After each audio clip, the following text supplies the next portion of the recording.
Defense Matters, a podcast about defense, technology, and the powers that move them. An Israel Defense production in association with IAI. Hello and welcome to Defense Matters, a new podcast about technology, security, and everything in between. I'm your host, Aaron Heller, and I hope you'll join us as we delve into all elements of defense in this new podcast. Each episode, we're going to talk about the latest in the world of military affairs, cybersecurity, and much, much more. In addition to the challenges of today, we're also going to be looking ahead at the technologies that will shape the battlefield of tomorrow. And we're also going to take a brief nostalgic look back at legendary affairs of yesterday. To kick off episode 1, we're going to dive right into the major events of the day, which are obviously now the war in Ukraine.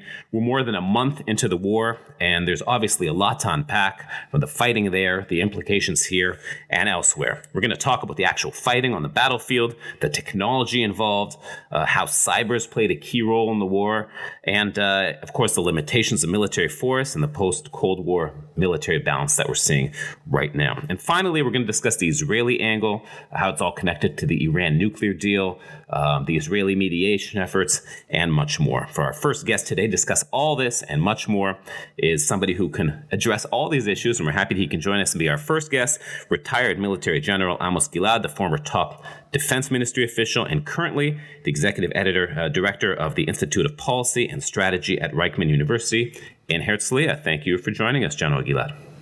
Hello. All right, well, let's kick it right off with just an overview. We're talking about the war in Ukraine. Pretty unprecedented what we're seeing there right now. We're a month into it. What's your overview of the situation, or what's your takeaway a month into it? Where have we been? Where are we going? The first lesson I do have is to understand the other side. The Russians have shared the message that they would never tolerate Ukraine as independent, democratic, pro-Western, with free economy along their border. And Ukraine is considered as integral part of Russia.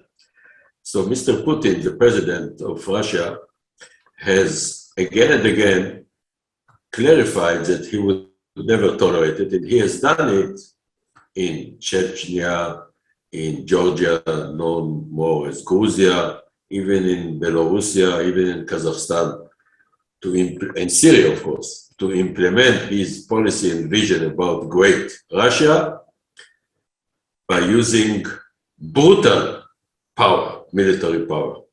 And that's the main lesson. Second lesson is that I think the Russians are crossing red lines in Ukraine, and brutality is becoming a major feature of this war, that it's very difficult to see the end of it. So there are many, many lessons, military, strategic, and political. For Israel, I think the main issue is let's talk about Israel. I want to mention that because this looks like a European war. About Ukraine, the moment the West, led by United States of America, is avoiding with portraying or putting red line to Russian aggression against a sovereign country, it means it's like green light to implement their brutal policy. And I cannot imagine any military intervention. And it's very worrying that on the table, chemical, biological, and even tactical, what does it mean, tactical? Tactical nuclear weapon is on the table as an option. And it's supported by leading intelligence services as an option. If it happens, the next war, wherever, will be without limits. Mm-hmm. Conventional will become conventional. And the Russians have begun by poisoning opponents and rivals of the Russian regime with nerve gas and even radioactive weapon. Well, these are all pretty unprecedented things. It's something that it's hard to imagine a month ago, and people starting to talk already about World War III potentially here. I mean, these are really historic times, and you'd think originally it would just be a European event, a American and Russia affair, and that Israel could finally sit on the sidelines of something like this. But there is an Israeli angle, and we've seen the implications in a bunch of different ways. Let's talk about that a little bit. First of all, about the shifting alliances. Today we have a summit really in southern Israel in which you've got 4 Arab foreign ministers, the American Secretary of State here meeting in Israel against a backdrop of a potential new accord with the Iranian nuclear deal. How is all of the fighting in Ukraine affecting all of these issues that are happening here in our region? We are facing, together with the Arab countries, who could imagine? That's why this conference is so important. We are facing brutal strategic threat by Iran against Israel.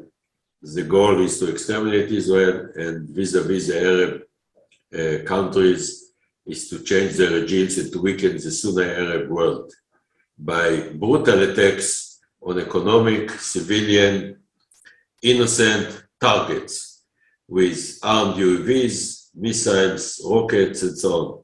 The Iranians are doing their best to develop these weapons at the expense of failed states, and parallel to it, they are determined to develop one day nuclear weapon. A nuclear weapon will enter this Middle East, poor Middle East, to nuclear race. And for Israel, all this, it's very significant because we need to be prepared for bloody confrontation with Iran that might come or will come sooner or later. Because if you combine the strategic declared intentions by Iran with the capabilities they are developing with huge resources at the expense of internal needs of the Iranian public, it means that we are on collision course with them. The good news is, first of all, we are going to develop and upgrade the capabilities and the might of the IDF.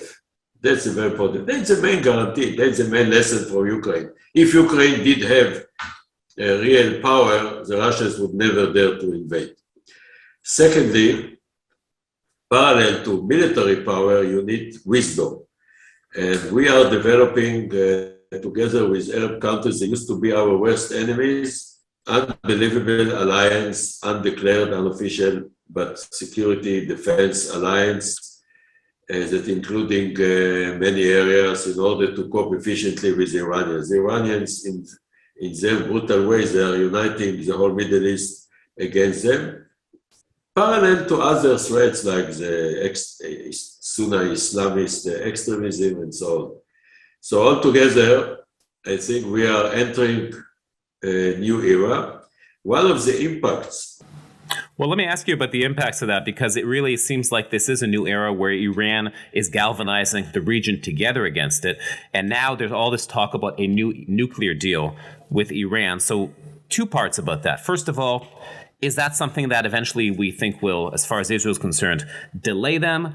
Or is it something which Israel is accepting it's going to happen? And the second part is, how is the fighting in Ukraine changing all of those analysis of the situation? Is it helping Israel versus Iran, or is it harming Israel versus Iran? The Ukraine crisis shows very clearly that we need to be prepared for brutal war or aggression or offensive by Iran against Israel, against the most sensitive civilian areas and strategic targets.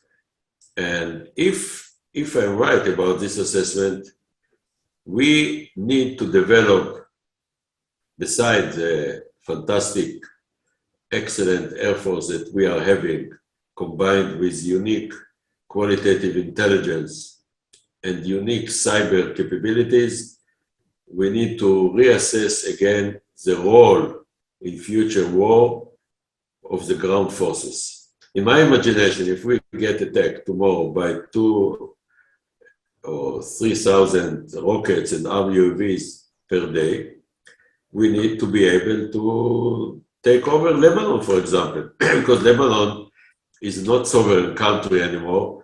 this is Hezbollah in empty sovereign framework that is called the Republic of Lebanon. But the government of Lebanon, the president of Lebanon, are not really controlling Lebanon. And like cancer, the Hezbollah is developing with huge financing by Iran and support by Iran, Revolutionary Guards capabilities. And you can find the same model in Syria and Yemen and in Iraq. So obviously this situation here puts Israel in a bit of a pickle, and it can't be just like most what Western countries are taking this strong line against Russia. It's put Israel in an unlikely situation as a mediator. And we've seen Israel having these mediation efforts. I think Prime Minister Bennett's the only one really having direct channel, both with Zelensky and with Putin. Do you think that these mediation efforts have any chance to bear fruit? And what does it do for Israel to be in this unique position? Is it a positive development that Israel is sort of on the sidelines, or is there a danger of it falling on the wrong side of history here? Very interesting question. I don't think that Israel can solve or mediate really between Russia and Ukraine. There is a lot of criticism against our prime minister that is dealing with this mediation. I do support this initiative. I do think it serves the best interest of Israel to put an end to this conflict. And it keeps open our channels with Ukraine and Russia. And it's very important because Israel is in a very complicated situation. Emotionally, humanitarianly speaking, my heart with Ukraine. And that's why I'm in favor of opening our gates to Jews by law and to any Ukraine that wants to come to Israel. I think it's humanitarian, it's important, strategically important, politically important, so on. On the other hand, we cannot take hostile steps against Russia because the Russians are giving Israel, based on common ground and common goal, for example, in Syria, free hand to attack the Iranians. Without the operations, allegedly, of our Air Force combined with intelligence, we would face dramatic threat from Lebanon, from the north, and from Syria, from northeast. That's a different story. And I think we are doing there not completely successful, but very useful operation. Well, it's a tough balancing act, isn't it? I mean, Israel, you saying, is trying to do what it can humanitarily and diplomatically for Ukraine, but militarily, Ukraine is specifically asking Israel for aid, for iron domes, for giving them material, and Israel can't do that, right? No, we can, but it's not recommended to do it because we will find ourselves in confrontation with the Russians that might limit us in Syria and other places that are not mentioned, so I don't want to elaborate it. Look, if Iran attacks Israel tomorrow, who will support us? Nobody. We will be alone. And we need to preempt the build-up of Iranian capabilities to attack Israel. And one of the major fronts is Syria. And in Syria, we are enjoying free hand from the Russians that can limit us. And there are other areas that I don't want to mention that we are dependent on goodwill of Russia. So if you ask me whether we need to share with Ukraine military support, no, I don't think so. The Ukrainians need to rely on NATO, United States. I think they, not think, we know that they are sharing with Ukraine very important very significant weapons like Javelin, like Stinger, like others. I think this is a mission of NATO.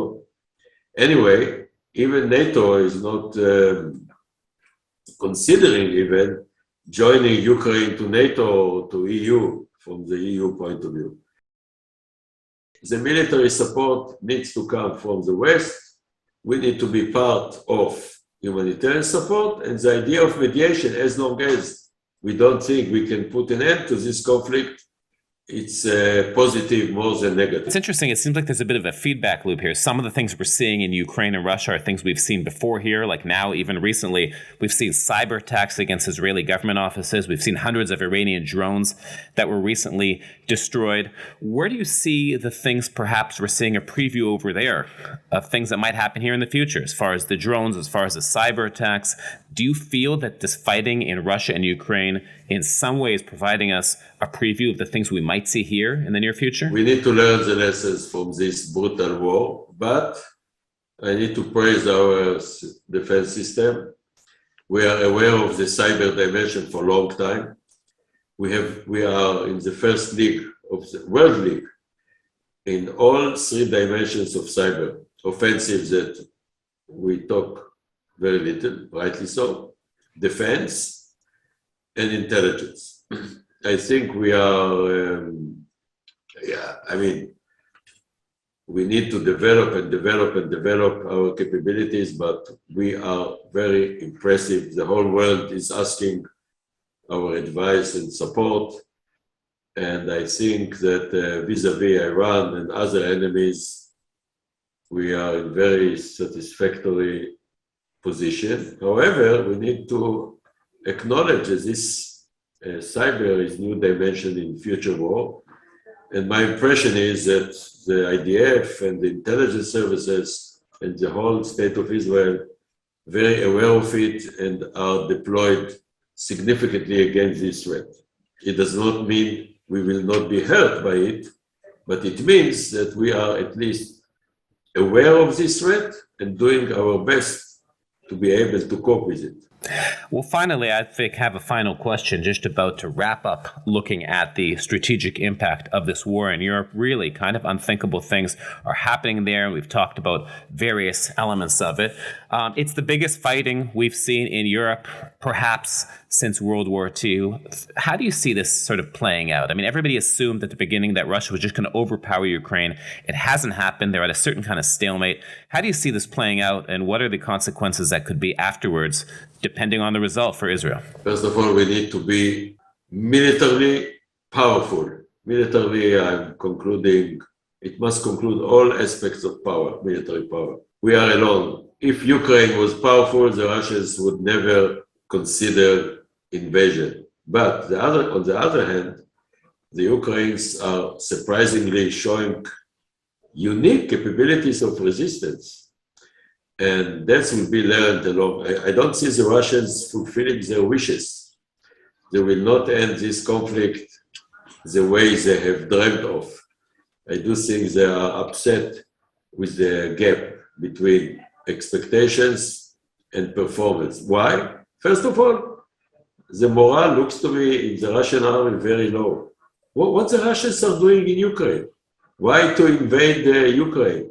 I mean, there is no reason for it. My conclusion since long time, in Israel we have won when the war or the confrontation was based on consensus, and only initiatives that are not relevant to our DNA, like the first Lebanon war, in a way failed. So my first conclusion, we need to be powerful and being prepared to cope mainly with the main enemy that is determined to exterminate Israel.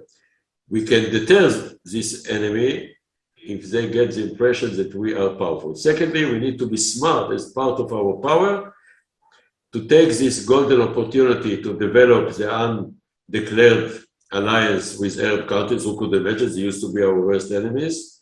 And never forget, the United States of America is a major pillar in our national security. All right. Well, thank you very much, General Amos Gilad, retired general, our first guest on Israel Defense. Thank you for joining us today. Thank you very much. It's a great privilege and honor. Thank you. And we'll be right back for our section on game changers right after this. Break. All right, we're back with our Game Changer section, which along with Israel Aerospace Industries, we take a look at the technology of tomorrow and how it will affect the future battlefield. And today I'm happy that we're joined by Aviv Kennelbaum, the Business Development and Marketing Manager for IAI's Space Division. Aviv, thanks for joining us. Thank you for having me. Great. Well, again, our theme today is Ukraine, and specifically, let's talk about your field, about space and satellite technology. We're seeing that's a big element of this war. What have we seen so far as satellite tracking on the battlefield for intelligence purposes, and how big of a role has that played in the fighting? So ever since the war began, the Ukraine air zone or airspace is a very, very dangerous place to be. Also the ground territory. And actually, the space has become the almost the only way for countries to get information of Ukraine,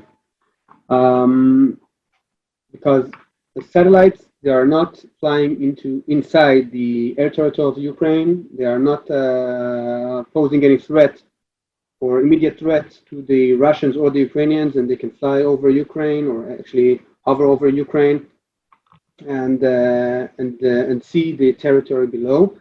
Another advantage of satellites is that they can see large-scale areas.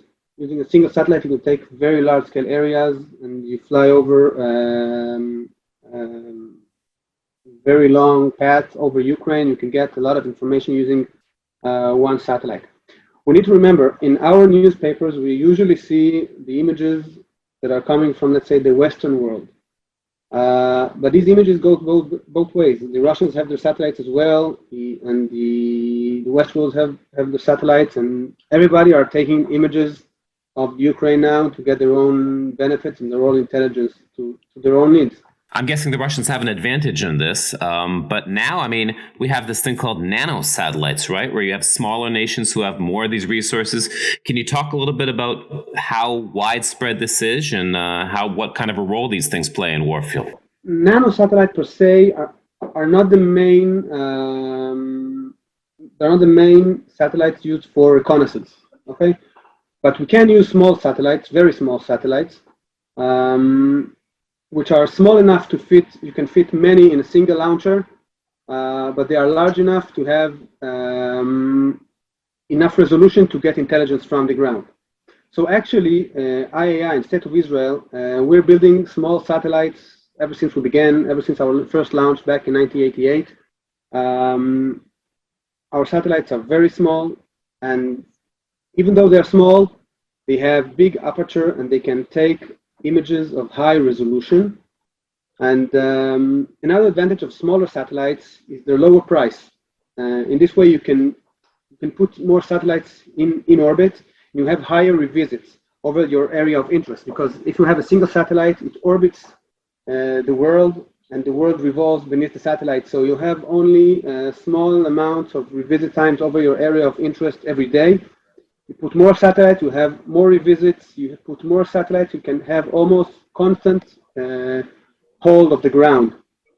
So these are the advantages of nanosatellites. You can have high revisits and still use, the space to see the ground. Well, it's interesting when you think back to the Cold War and how it ended when we talked about Star Wars. So we're talking about space is usually supposed to be a matter of cooperation between countries. We know in the International Space Station, Americans and Russians work together. How do you see the fighting in Ukraine playing out as far as cooperation in space? Time will tell, of course, obviously, but what we see now is we see declarations from both sides. Or maybe stopping collaboration, maybe continuing collaboration. We don't know what will be. But as for now, there is no other possibility but to collaborate. There are now American or Western astronauts and Russian cosmonauts in the International Space Station. And actually, tomorrow or in the coming days, an American astronaut is supposed to go back from the International Space Station to Earth using a Russian spacecraft and land in Russia. Okay, so they don't have any other choice for now, and hopefully they will continue collaborating in the future. Because when you want to advance humanity and you want to use space for the advancements of all the population on Earth, you have to have this collaboration, because these are mega projects. They amount to the billions, and it's very difficult for a single country, even if it's the US or China or Russia, to do it by themselves. Hopefully, the collaboration will continue in space, and it will continue to be a place for peace. Well, thank you, Aviv. That gives us a nice insight about the final frontier, and I appreciate you coming here with us, joining us on Defense Matters. And that does it for our first episode of Defense Matters. We hope you enjoyed it, and you'll join us again. Please follow us wherever you get your podcast. Until then, I'm Aahron Heller saying good night, and we'll see you next time on Defense Matters.